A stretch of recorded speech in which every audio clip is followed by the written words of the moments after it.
I'm the storyteller, and my stories must be told. I have many stories, tales for both the young and old. I have many voices to describe many places. Many names have I, and many faces. In Russia I am Ivan, in Sweden I am Jan. In Germany I'm Johann, in America I'm John. From my many travels I have gathered these tales to teach you good sense when all else fails. Sometimes there are tears, sometimes there is laughter, but always are happily ever after.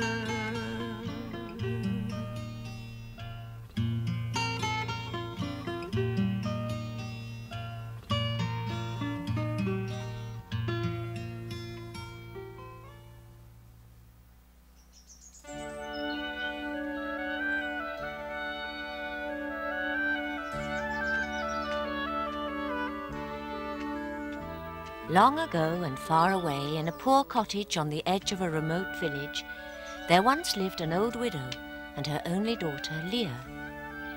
Leah was as hard-working as she was lovely, for ever since she was a little girl, her mother had taught her everything that she herself knew of the art of good housekeeping. How to grow vegetables, how to clean and polish, how to cook and preserve food, how to sew and spin, how to mend and weave, how to scrub and launder.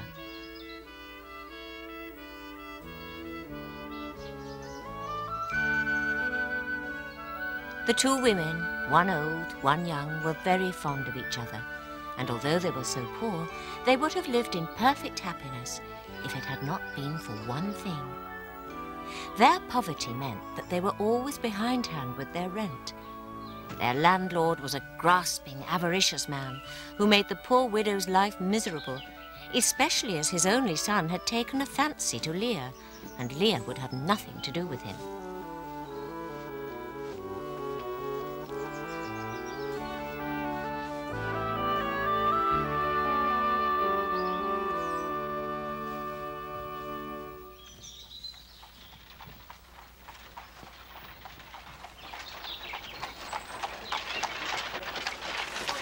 No matter how quietly they lived, it would seem that this cruel man was determined to cast a blight on everything they did.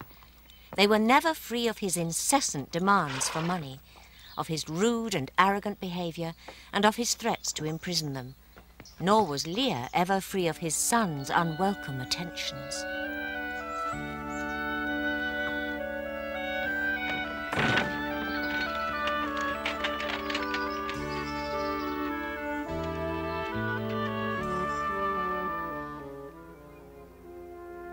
These constant threats and abuse eventually wore the widow down.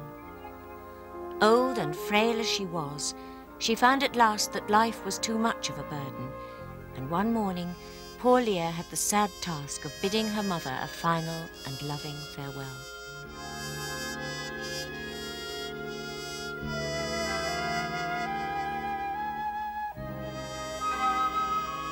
Even at her mother's funeral, Leah found she was not spared the landlord's and his son's demands.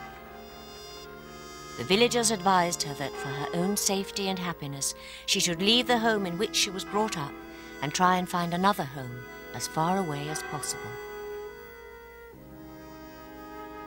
Leah sadly realized that their advice was wise, and since she had nothing now to keep her in this small village, she packed up all her meager possessions and set off without any further delay. This was a time of sadness for the girl, but nonetheless, she felt her spirits rising as she walked along the unfamiliar path that led deep into the woods. She had never traveled this far before, and she rejoiced in the beauties of nature. The day was warm and pleasant. Birds sang in the trees and flowers bloomed everywhere. She scarcely noticed how quickly the day had worn on until she came upon a tiny tumble-down cottage, almost hidden in the trees and undergrowth. The cottage seemed so neglected that Leah couldn't believe that anyone lived in it anymore. She thought that it might be a place where she could at least rest for a day or two while she decided what to do next. Cautiously, she opened the door, which creaked loudly in protest, and entered the parlour.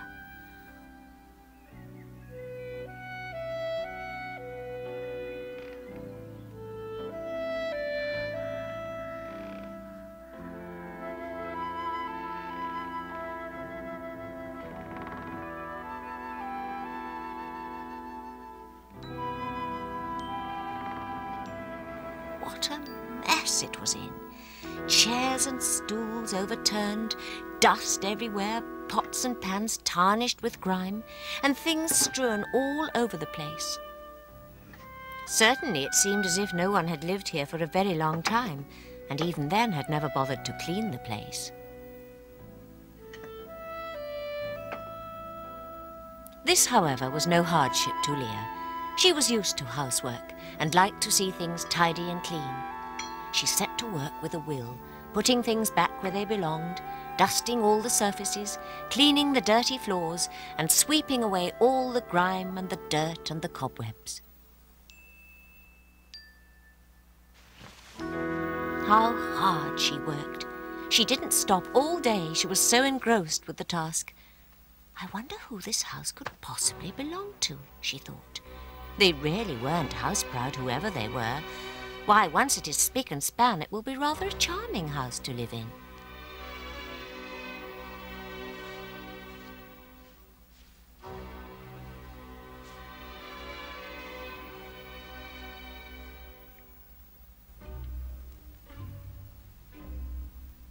She was so busy cleaning that she didn't see 3 strange visitors who suddenly appeared and watched her work with great surprise. They were 3 of the fairies who lived in the house, and the reason why it was so dirty was because they were giddy, vain creatures who cared for nothing but parties and dancing.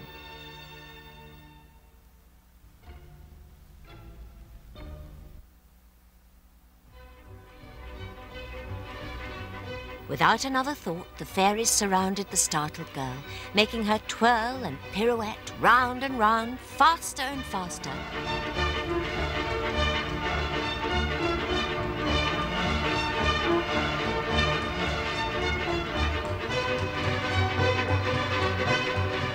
Suddenly, one of them cried, "Come out, King Lemire!"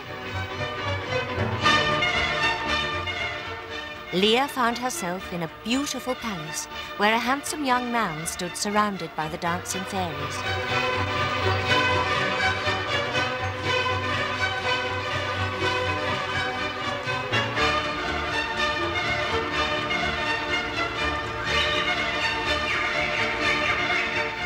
The king then caught a glimpse of Leah and saw that she was a mortal like himself.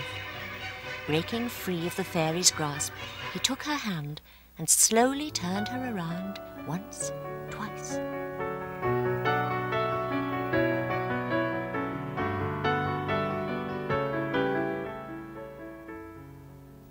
Leah found herself back in the cottage, all alone.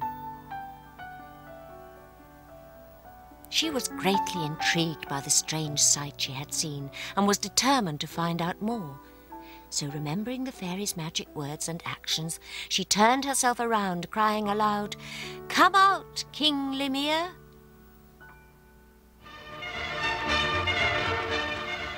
And there she was, back in the gorgeous palace once more.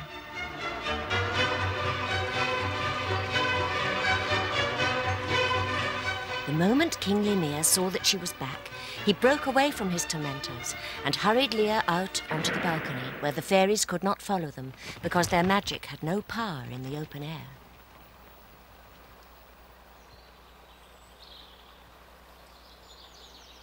The king told Leah that when he had first succeeded the throne, he had loved dancing and feasting so much that he had neglected to rule his country. Worse, the fairies thought that they had found someone who would always dance and feast with them, and had cast a spell on him to make him do just that. The only person who can break the spell is their mother, he told Leah, "and she lives beyond the peak of the highest mountain, beyond the last tree of the furthest forest, beyond the source of the widest river, and she can only be found by travelling 7 days and 7 nights." "If she can be found, King Lemire," replied Leah, "and is willing to break her wicked spell, then I shall go in search for her."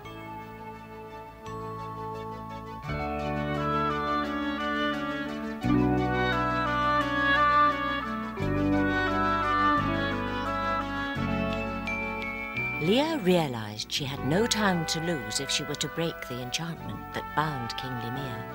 She would have to find the fairy's mother as quickly as she could. Pausing only to take her small bundle of food, Leah set off on her strange quest, looking for the last tree of the furthest forest, climbing beyond the peak of the highest mountain.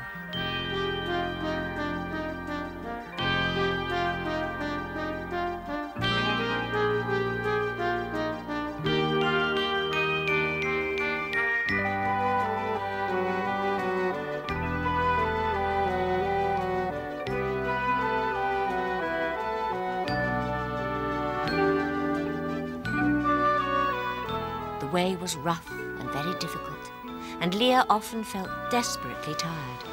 But she still travelled on and on, until she came to and crossed the widest river.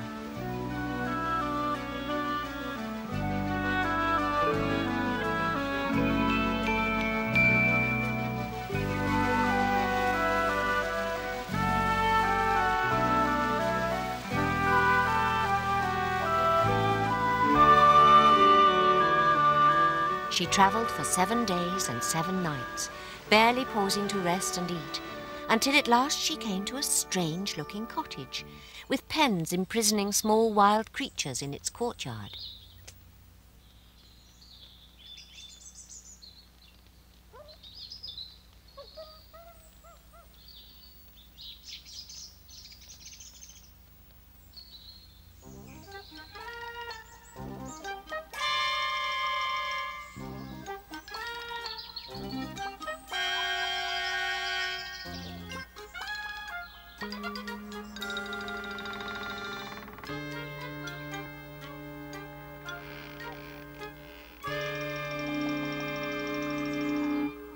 This cottage was every bit as untidy as the fairies had been, and Leah, not wishing even to rest in such dirt, decided that she should first clean and tidy the place for the person who lived there. "Obviously, making spells is tiring work," she thought to herself. "If this is the home of the mother of the fairies, she probably doesn't have time for housework, poor woman. Well, I'm used to it, so I'll clean for her."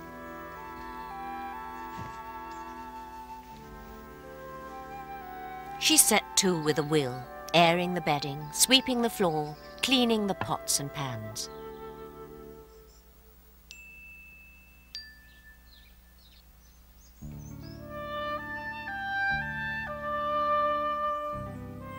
She was enchanted with the wild creatures who seemed to make this place their home, and as her hard work had given her quite an appetite, she thought the fairy's mother wouldn't mind if she had a little bit to eat, and if she shared her meal with some of the four-legged guests.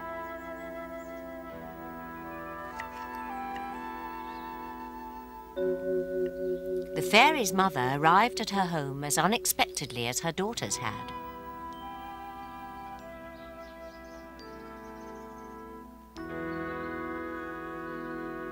She was at first not at all pleased to see this strange young woman make free with her home. "What brought you here?" she abruptly demanded. Leah was startled and more than a little frightened by the strange woman who confronted her so angrily. "Good thoughts," Leah replied. "I have been taught to help people and would like to help you if you wish it." The fairy's mother continued to ask Leah questions one after another. Leah answered each one cleverly and honestly. Gradually, the fairy became less and less frightening. When finally she heard why Leah had come, she confessed that she had no control over her daughters and the only person who could break King Lemir's enchantment was the fairy's grandmother. To reach her, Leah would have to make another difficult journey lasting 7 days and 7 nights. A long and difficult path to follow.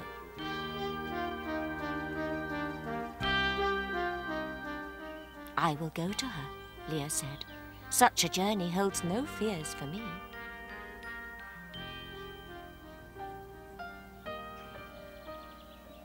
The fairy's mother took her to the threshold and pointed across the mountains.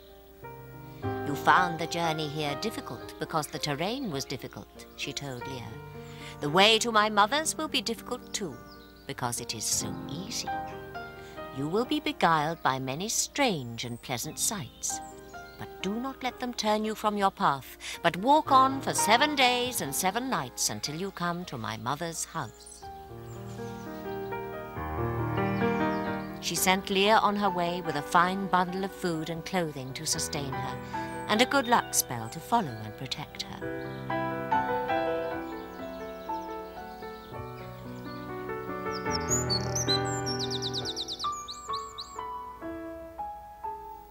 It was as the fairy's mother said.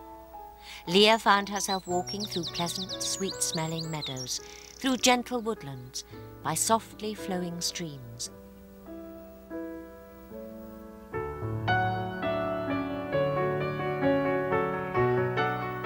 She passed by fine palaces and saw many strange and interesting sights, but remained true to the fairy's advice and didn't let any of these beguile her. She carried on steadfastly for 7 days and 7 nights without turning aside once.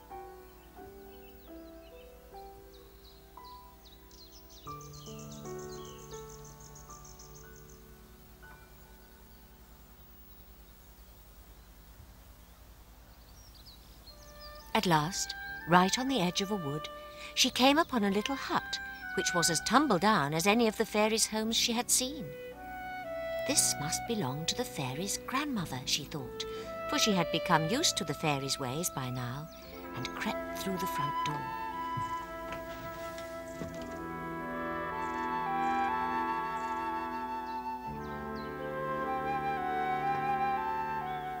It was certainly as gloomy as the other cottages, and just as untidy, but whereas they had seemed derelict, this cottage was strewn with the most beautiful gowns made of the richest fabrics, and as much jewellery as anyone could imagine, just scattered helter-skelter. Leah had never seen such finery in all her life, and she couldn't resist touching the delicate material and trying on some of the jewellery. She was so engrossed with this pleasant task that she didn't see the fairy's grandmother arrive in the usual fairy way. Unlike the others, the old fairy greeted her kindly. "What is the sweetest yet the most bitter thing in the world?" "The tongue of man," Leah replied. "And who is the richest man in the world?" "The one who works the hardest, because riches can always be increased." "And what can run faster than anything else?"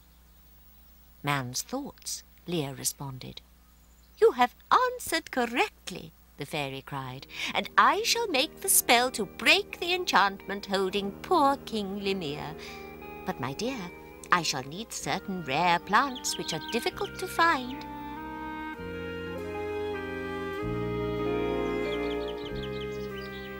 Once again, Leah had to set off on her travels. She had to pick plants that only grew on the mountainside. She had to find leaves with the morning's dew still fresh on them.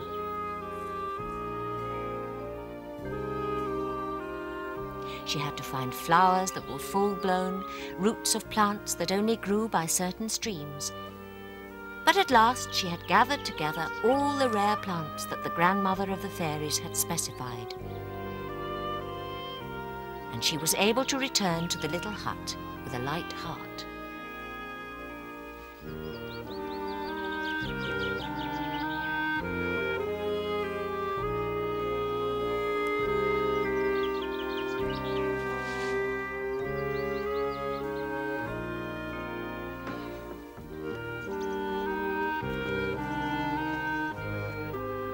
The grandmother of the fairies kept her part of the bargain. She set to make up the complicated spell that would break the enchantment her naughty granddaughters had placed on King Lemire. She ground the roots, infused the leaves, boiled the flowers. It was certainly a difficult spell. And it's not one I make very often, she confided to Leah, but I don't believe I have lost my skills.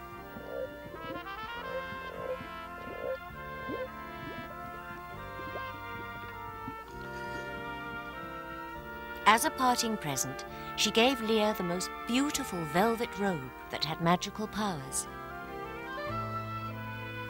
She also gave her a box which contained her spell to free King Lemire.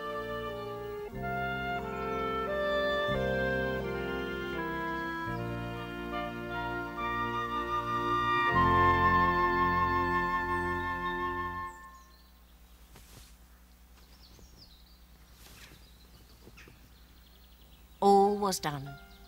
Leah twirled once, then twice, and there she was, back in the fairies' cottage where it had all begun.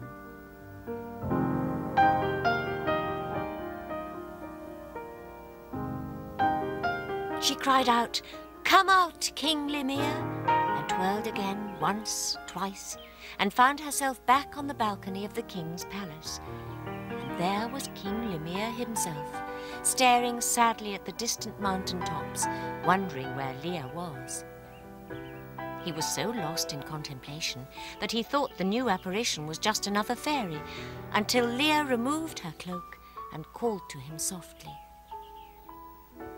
"I have your spell, King Lemire," she told him. "The enchantment that binds you can now be broken forever."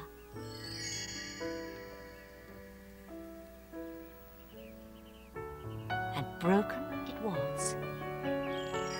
The king was overjoyed, not only because he was once more a free man whom the fairies could never again enslave, but also because he and Leah could now get married.